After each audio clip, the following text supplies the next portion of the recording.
Good morning, everyone. I'm Chef Dina Altieri. Welcome to Chef in the Garden. So today I'm going to show you how to use local cantaloupe to make a very fresh salsa.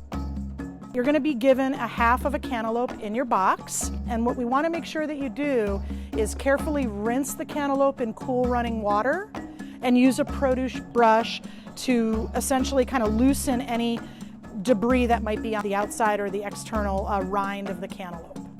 So let's make the salsa. So the first thing we really want to make sure of is that we're using the knife safely. When you're using your knife, one of the things you always want to think about is how you're gripping it. Professional chefs usually call this a pinch grip, pinching the top of the knife and then grabbing it. One of the reasons why we do that is so that when we're cutting, the wrist is able to move nicely.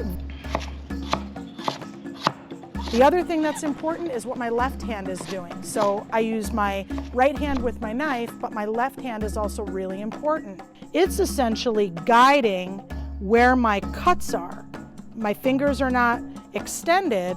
My fingers are actually rolled back a little bit so that the knife itself is touching my knuckle. That prevents your fingertips from getting any kind of action against the blade of that knife, right? The idea is to cut the fruit, not your fingers. So the first thing we're going to do is work on the cantaloupe. So first, cutting a nice smooth slice off the top and the bottom so that what we have is a nice support so that the cantaloupe will not wobble on the cutting board when we go to peel it. Once the cantaloupe is peeled, we're going to end up with planks that we've sliced that then will be cut into strips and then further taken down to that dice. So the cantaloupe and the jicama and the cucumber are all cut in that small dice configuration. So everything follows that pattern. Planking, cutting into strips, and then cutting into cubes. Next, we have another really great seasonal ingredient, which is cucumbers. When we're working with the cucumber today, we're gonna make sure that we, again, wash it, and we're gonna peel it. And once we have the peeled cucumber, we're gonna cut off sort of the top and the bottom. It's important after you cut the cucumber to go ahead and use a small spoon to essentially pull the seeds out of the middle to make like a little canoe. Don't worry about getting every single bit of that out because actually the sweetest part, the most tasty part is right up there against that seed. So you're really just looking for visible seed removal. And again, look at that pinch grip, really holding on to that knife. I don't want you to be wobbling with it or have your finger up on top there because that's going to be a little unsafe. So I'd love that pinch grip. Get a good hold of your knife and keep your non-knife hand, keep those little fingertips tucked back. So in this recipe, there's two different types of chili. We have a jalapeno, which is a fresh chili, but then also we have, some chili powder. The chili is providing spiciness, right? It's providing heat. The heat is essentially mostly found in the seeds and in that little white membrane inside the chili pepper. So when you're doing this recipe, if you and your family like it hot, keep the seeds in there. Keep that little white membrane or pith in there. If you like things a little bit more mild, you can go ahead and you can trim it out. I'd also recommend you add a little bit of chili and then taste it, and a little more and taste it, right? Because that heat builds. One bite, you think, wow, it's great. After 2 or 3 bites, that heat starts to essentially build a little bit and become maybe a little bit overwhelming. So start in small increments and then kind of add from there. When it comes to adding the dry chili that is ground in this chili powder, this presents itself as more of like a drier heat. There's a difference in vibrancy between fresh chilies and dry chilies. So it's fun to play with both of them. Try a little jalapeno and a little bit of chili powder in the recipe. Taste it. Wow, I love it. Or, ooh, it's a little bit spicy. We'll go ahead and grab a little bit more cantaloupe and dice a little bit more cantaloupe to cut a little bit more sweet fruit in there to cut that spice if you need to. So it's always a balance when you're cooking. The thing you're looking for is full flavoredness. So when you take a bite of what you're preparing, which in this case is salsa, you want to be able to taste the sweet and a little bit of the sour. One should not overpower the other, right? It should all be harmonious.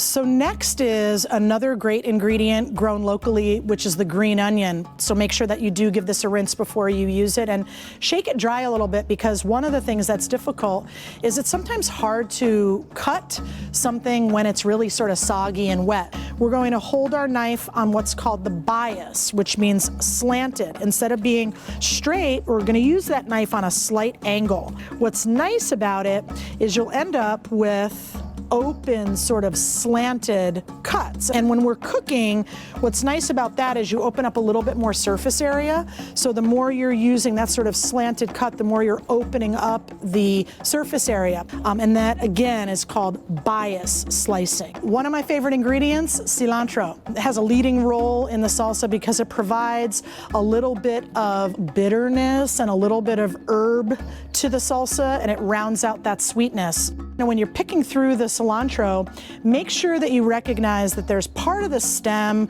that's towards the bottom of the bunch that's a little bit thicker. If it's chopped up in the salsa, you're going to end up kind of feeling those harsher, more fibrous parts. So because this salsa stays chunky and everything that you cut you're going to feel in terms of its texture, I would remove that abrasive, sort of fibrous bottom stem just because of the mouthfeel, and I would focus more on the tender stem of the top and then those leaves as well.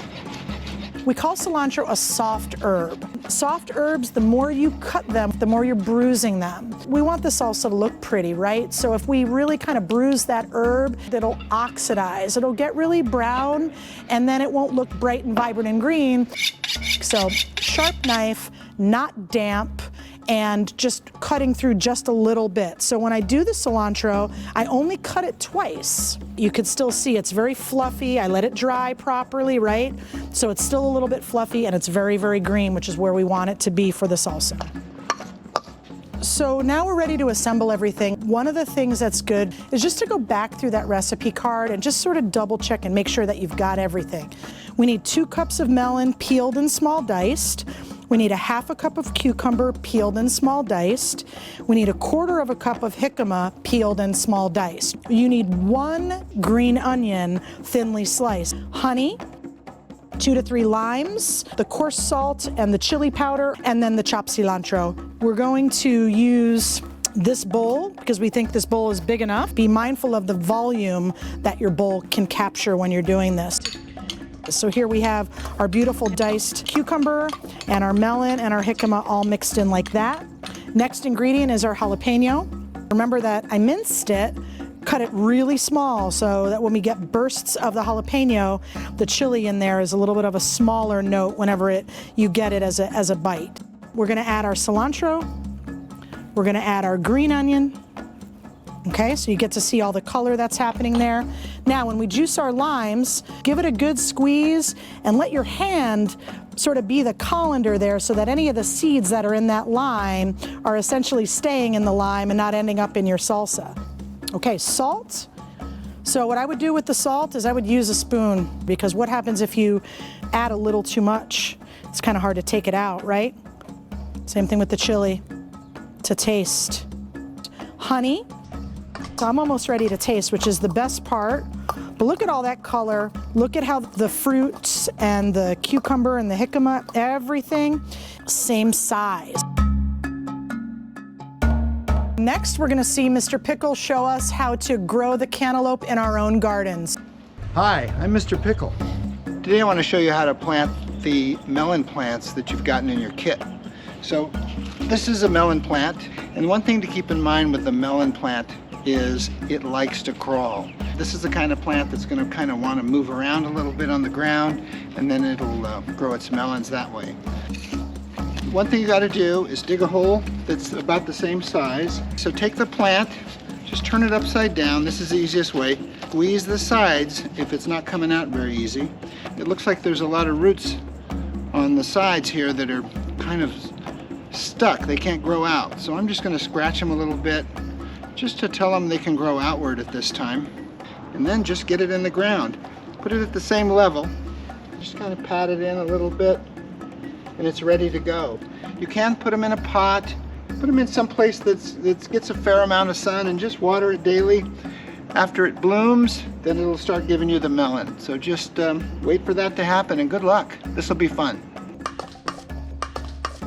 So now we're ready to eat. Thank you for watching Chef in the Garden, and let's take a look. Delicious.